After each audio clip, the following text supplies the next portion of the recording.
What inspired the lyric? Nixon's victory. 72 election. And the end of the hippie dream.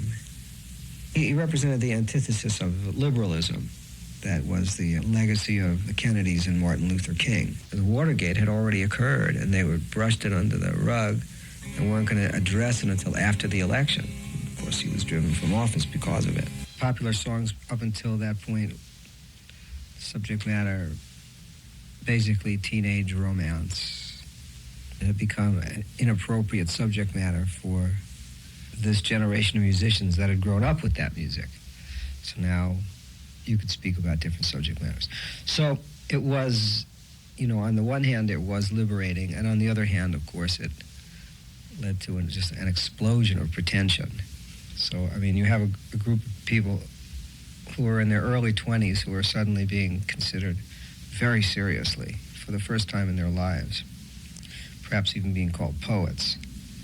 And what you saw, along with the, occasional good example of record making and writing, was just a lot of pretentious stuff.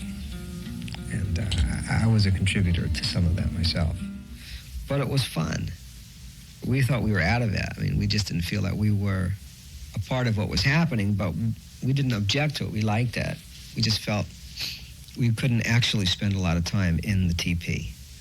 And Owsley was there, the acid guy, and he was handing out acid like they were M&Ms to people. Met all the San Francisco groups, but it was not a very New York thing. But, taking acid on the streets of New York was not going to be as pleasant as taking it in the mountains of Monterey. And what it was going to produce in terms of music and art was going to be different than what happened in California. We were definitely East Coast people.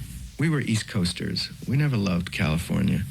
When Paul writes, I'm such a dubious soul, and a walk in the garden, and a walk in the garden wears me down. He's saying, when I hang around with these hippies, all this love stuff brings out my cynical edge, or I'm not sure if I trust all this lovey.